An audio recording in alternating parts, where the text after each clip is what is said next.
Dear students, in this new article, we will determine charge to mass ratio of an electron. किसी भी electron की charge to mass ratio हम लोग find out करेंगे.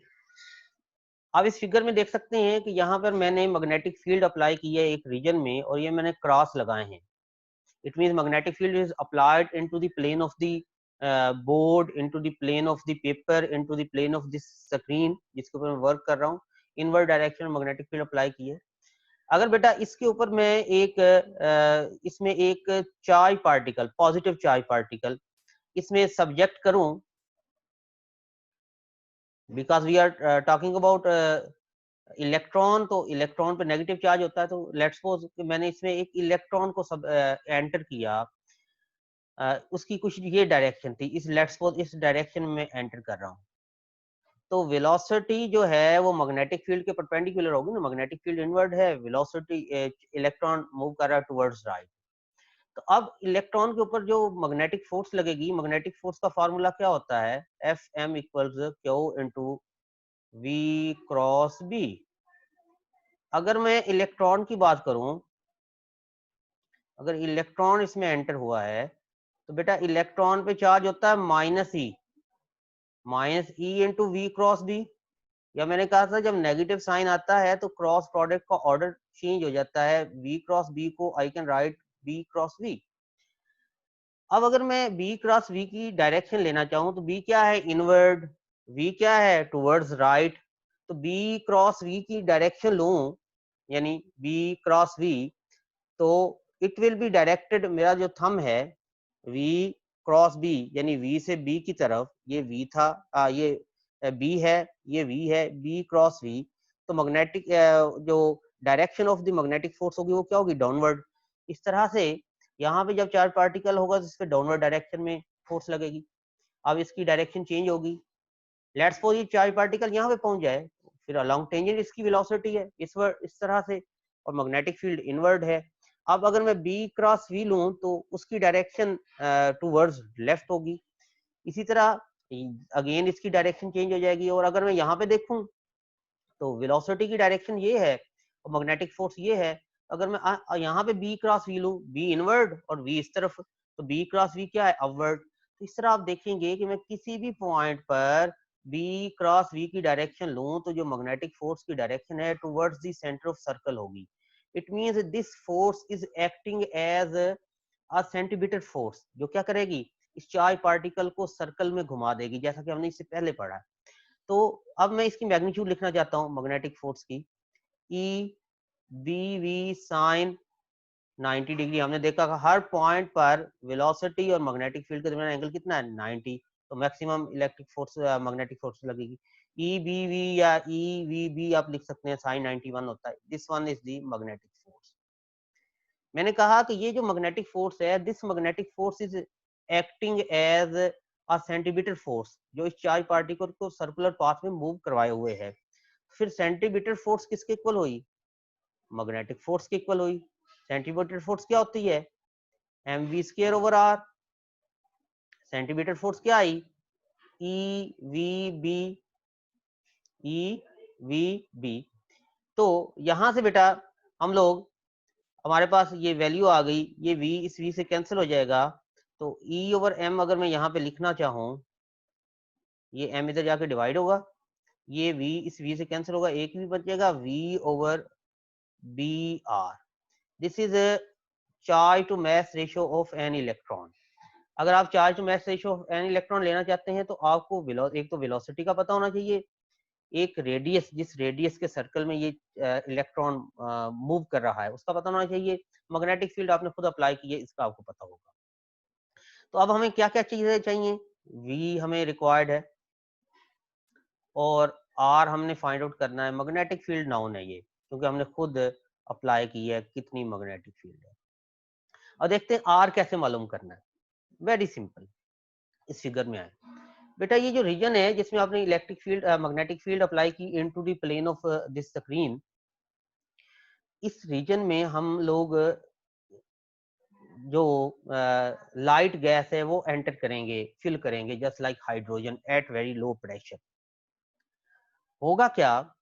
जब electron उसमें एंटर होगा तो इलेक्ट्रॉन हाइड्रोजन एटम्स के साथ टकराएगा, तो जोन से इलेक्ट्रॉन्स के रास्ते में हाइड्रोजन एटम्स होंगे, वो सारे के सारे एक्साइट हो जाएंगे, उन्हें एनर्जी मिलेगी ना, वो एक्साइट हो जाएंगे, उनका इलेक्ट्रॉन ग्राउंड स्टेट से एक्साइटेड स्टेट में चला जाएगा। तो आपको पता है जब एक्साइटेशन के बाद डी एक्साइटेशन होती है तो फोटॉन्स अमिट होते हैं, फोटॉन्स अमिट होते हैं तो photons mean light, visible region में अगर फोटॉन अमिट होगा तो आपको लाइट नजर आएगी।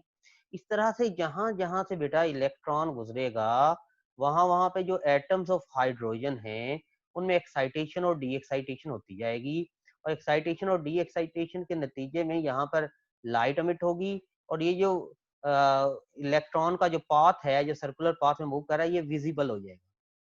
क्या बन जाएगा? विजिबल। जब ये विजिबल हो जाएगा तो हम बड़ी आसानी से इस सर्कल का जो रेडियस है वो निकाल सकते हैं।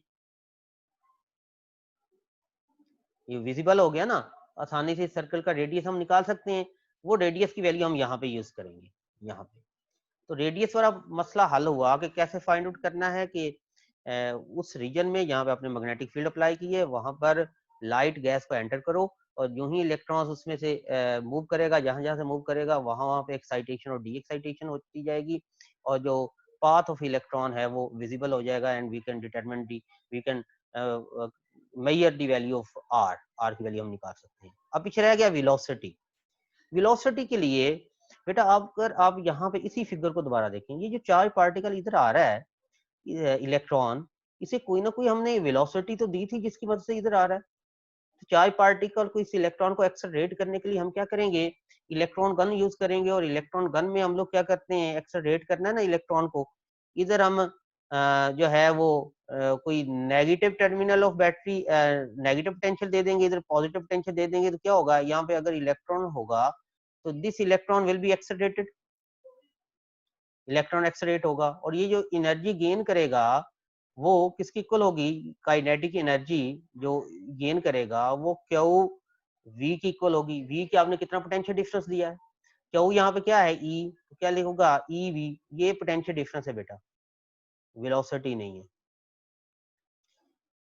Kinetic energy. तो इलेक्ट्रॉन को एक्सेलरेट करने के लिए आपने पोटेंशियल डिफरेंस यहाँ पे दिया था, उस पोटेंशियल डिफरेंस की वजह से इलेक्ट्रॉन एक्सेलरेट हुआ था, और उसने कितनी काइनेटिक एनर्जी गेन की? E V, E V. अब काइनेटिक एनर्जी क्या होती है? हाफ एम वी स्क्वायर, याद रखिएगा ये वी पोटेंशियल डिफरेंस है।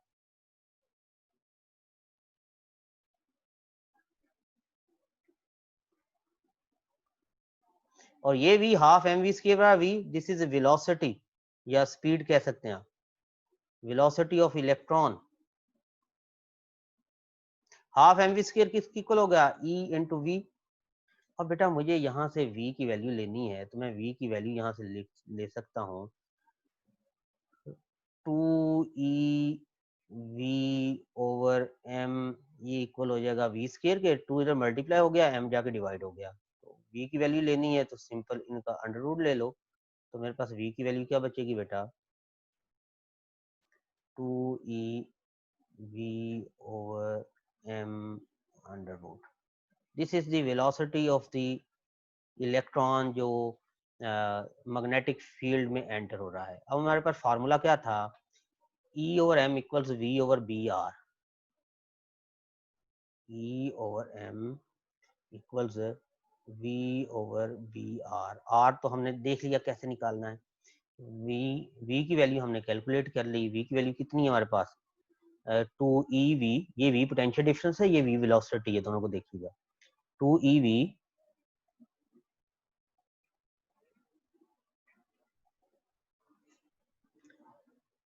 2ev की वैल्यू कुछ ये थी, ये वाली वैल्यू हम यहाँ पे पुट करेंगे, इंटू 1 ओवर बी आर, दोनों साइडों पे स्क्वायर लो तो e square over m square, it will be 2e v over m over B R, B square R square हो जाएगा, ये e इस e से कैंसिल, m से कैंसिल, एंड e और m की वैल्यू हमारे पास आ जाएगी 2v over B square R square. ये v आपने खुद पोटेंशियल डिफरेंस अप्लाई किया था, इसकी वैल्यू का आपको पता है, मैग्नेटिक फील्ड आपने खुद अप्लाई की थी, इसका पता है। आर आपने इलेक्ट्रॉन के पाथ को विजिबल बना के आपने आर की वैल्यू फाइंड आउट कर ली थी, ये वैल्यू इसमें पुट करेंगे और E/m रेशियो ऑफ इलेक्ट्रॉन निकल आएगी।